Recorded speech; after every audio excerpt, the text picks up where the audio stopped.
AI is nothing without a prompt right now. Creatives won't be replaced by AI, right? Creatives who use AI will replace creatives who don't use AI, because AI is as good as a prompt right now. You will realize that your creativity is becoming far more important right now in this AI age. Look at every vacancy, just add the word AI to the beginning of that. That's what's going to happen in 5 years. Use AI to free up your time so you can learn more about AI, right? So that way you can keep ahead of this curve.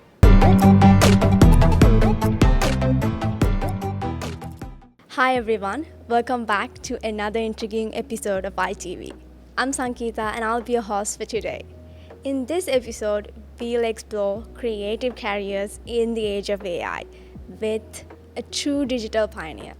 Let's welcome Janeeth Rodrigo, founder and executive director of Digital Turtles, a Colombo-based digital advocacy and strategy organization, best known for launching Sri Lanka's first ever Creator Incubator program, empowering independent creators.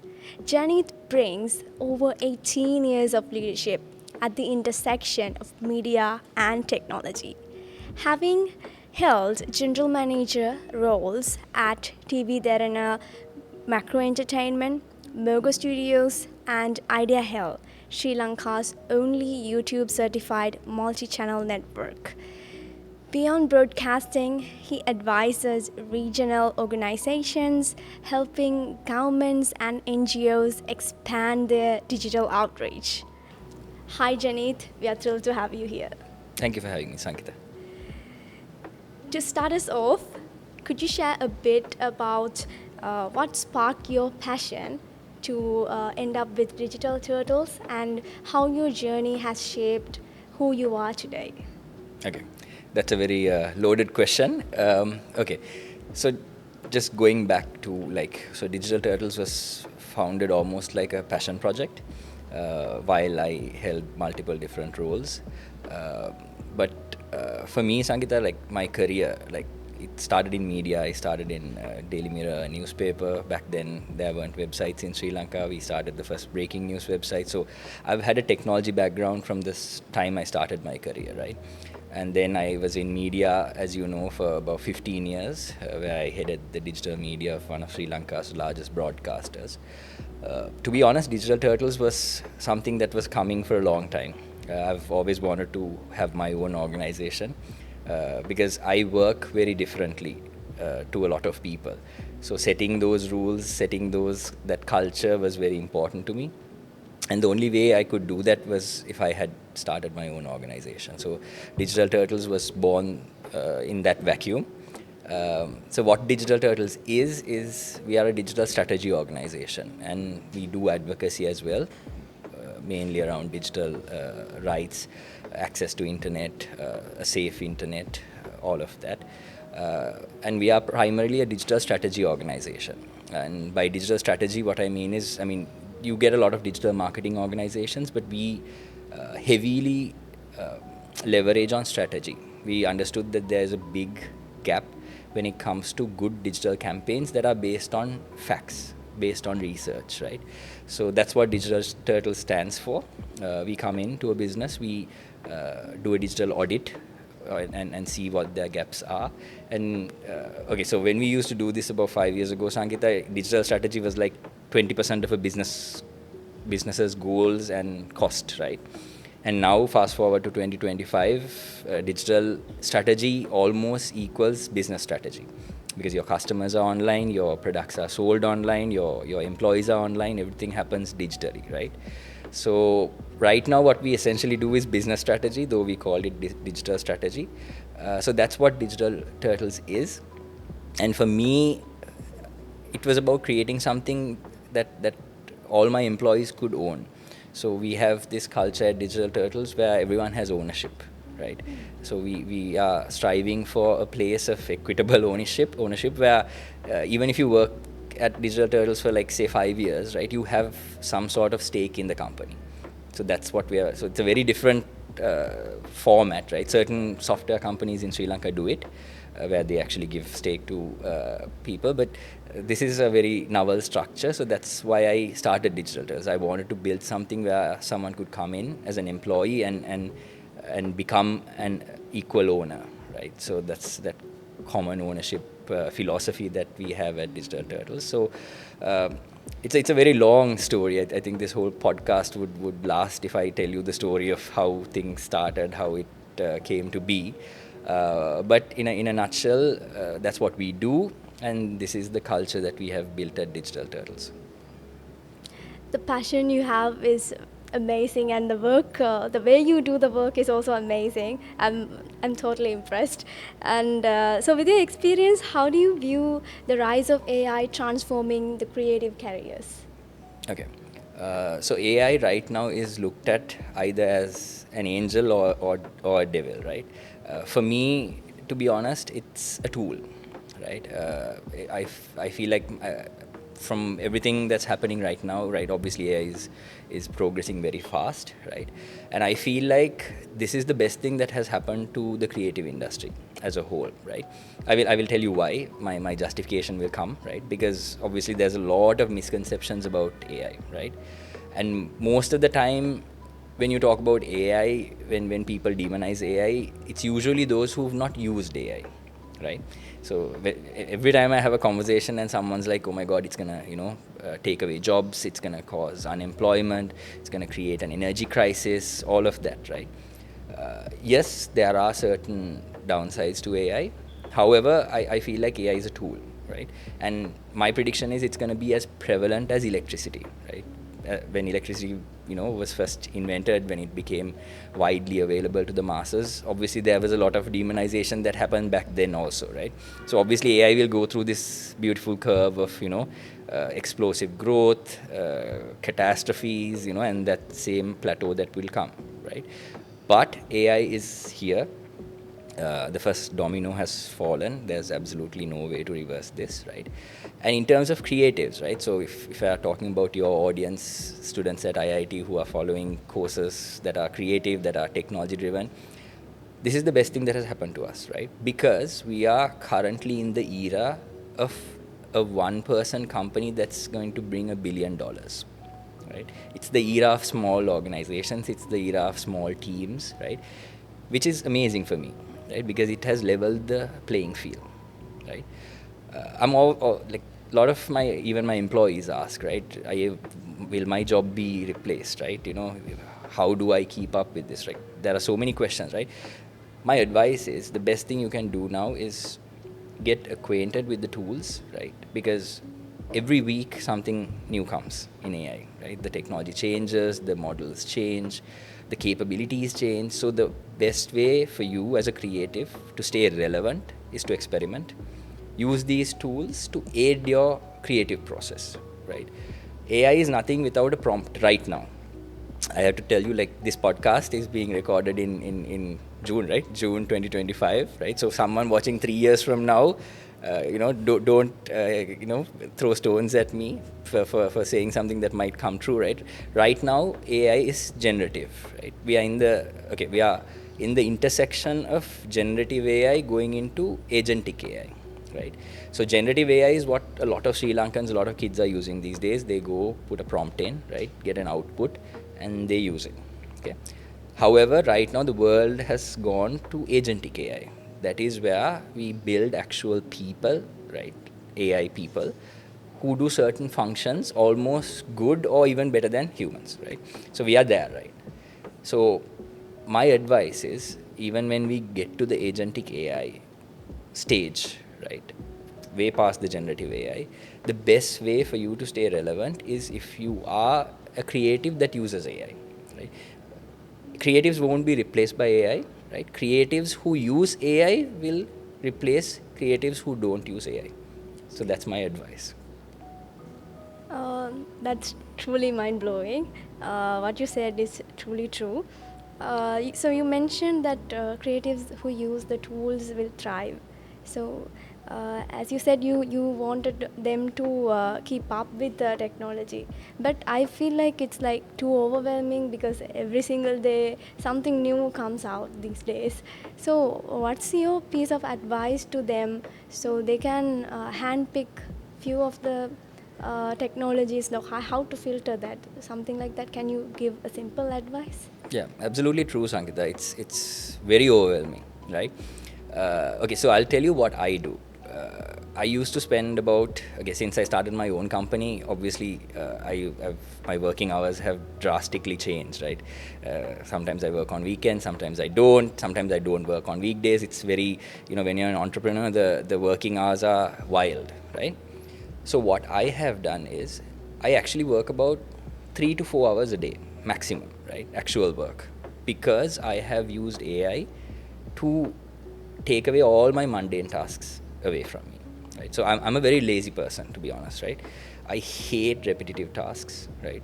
I get bored very easily, right? So what I do is all those tasks that I find boring, that are repetitive, right? I've given it over to AI, right? It could be simple things like responding to my social media messages from creators, to responding to emails from clients, whatever that is, right? That can be automated, and that can use AI functions. I have done that, right? So about 3 to 4 hours a day I use to learn, right? So that's the biggest shift I have done since this sudden surge of AI technology. So about 3 to 4 hours a day I try to catch up with the technology, right? Because that's the only way I can keep up. And also it complements you, right? The more you learn, the more you can automate, the more you can, not do those boring tasks, because it will free up more of your time, right? So this works. I can attest to this fact because I do it myself, right? So right now, for a student, it might be like, oh my God, it's overwhelming, right? How do I keep up with my studies? Or right now I've just finished my degree. How do I, apply for a new job, get that experience, plus keep up with all this technology, right? Trust me when I tell you this, if you do get into like AI, like understand, okay, these are the processes that I can automate, these are the processes I can fill gaps, right? It really frees up your time. And that time that, it frees up, you can use to learn, right? So right now there are three broad categories, right? There's text-based generation, image-based generation, video-based generation, right? I'm keeping aside apps, websites, which obviously there's a bit of work, right? You have platforms like Cursor, right? Google's own platform. There's a lot you can do to even generate your own app, right? If you leave that aside, right, we have image, text, and video-based generations, right? Those are the first few skills you need to learn, right? Then you have to obviously go into prompt engineering, understanding, okay, because AI is as good as a prompt right now, right? That will change. My prediction is prompts also we can use AI to generate, right? You can use AI to get you the best prompt and then give that prompt back to AI to generate the best results. That's something we're already doing, right? So those are certain skills you can learn. So my answer to your question in a very short sentence is, use AI to free up your time so you can learn more about AI, right? So that way you can keep ahead of this curve. That's true. And then I'd like to ask, when we too much depend on AI, what happens? The creativity of our brain will die, or um, That's a very question. Because, yes, if you do stop thinking, if you stop being creative, and you completely give that function off to AI, yes, we might become very dull humans, right? However, right now, like if you use AI right now, right, proficiently, the way it's supposed to be used, you will realize that your creativity is becoming far more important right now in this AI age, right? So when I was growing up, I'll tell you a small example. When like, okay, about 10 years ago, when we looked at funding, right, when we looked at investors, the cardinal rule that I used to hear is, ideas are cheap, executions are everything. Ideas are cheap, execution is everything. Anyone can have an idea, but to execute it, that's the real talent, right? I used to hate that line, to be honest, because I used to think that my ideas were brilliant, right?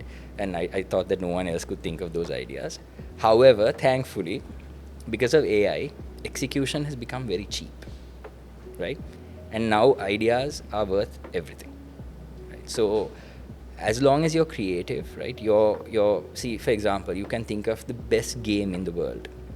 If you have an idea to create the most interactive game, you can execute it within like 48 hours with the tools that are available now, without a team, right? So back in my old workplace, right, we had close to 100 staff working on one movie, close to 75 staff working on one game, right? Fast forward now about 6 months, right, from the time I left that place, and AI is like changing daily. That same game can be made with 10 people now, because obviously 3D artists, right, you can generate objects through, just scans now, just pictures. So there's a lot that can happen. So creativity, Sankita, I don't think will die, right? If you become complacent, that's a human condition, right? So if you become complacent, obviously your creativity will die, but creativity will not die because of AI, right? AI thrives when there is creativity around, right? Because at the end of the day, it's what you feed AI that there's an output from, right? So I feel like this is the era of the creatives. Right now, this is a fact, right? Most of the big tech companies right now are aggressively hiring creatives, creative content specialists, creative directors. Those are the job roles that are going up right next to AI generalists, prompt engineers, all of that. Why? We need creative thought to form good AI generated results, right? So this is the best time to be a creative. That's an impressive answer. But these days, people are going to ChatGPT for ideation as well. So, what kind of different practice they can follow to increase their creativity? Okay, that's a very good question. Um, I will tell you my process, right? One thing before I answer your question, right? For anyone listening, the key to ChatGPT, Gemini, Anthropic, all like there are mainly like about four, right? DeepSeek, those are the main LLMs. We call them LLMs because they are large language models, right? Large language models are created out of a data set, right? So they are as good as the data you feed, right? Like a human, like we are as good as the nutrition we put inside. An LLM is good as the data set you give it, right? So to get the best out of an LLM, right? See, you and I using ChatGPT, right? ChatGPT has the same data set that it would use to give you an answer, and it would have the same data set to give me an answer, right? So how would it differ the output? My creativity, right? Because it's all based on the same data set, right? At the end of the day, what I prompted and how you prompted is how that output differs. Right now, still, these LLMs, ChatGPT, Gemini, all of that, right? They are not that great at empathy, right? A very human condition that is to understand, for me to understand your pain, for you to understand my pain. They are not that great at storytelling, right? If you give it a prompt, yes, it will come up with stories, but a very emotive story, I still haven't found a good example of an emotive story that is completely generated by AI, right?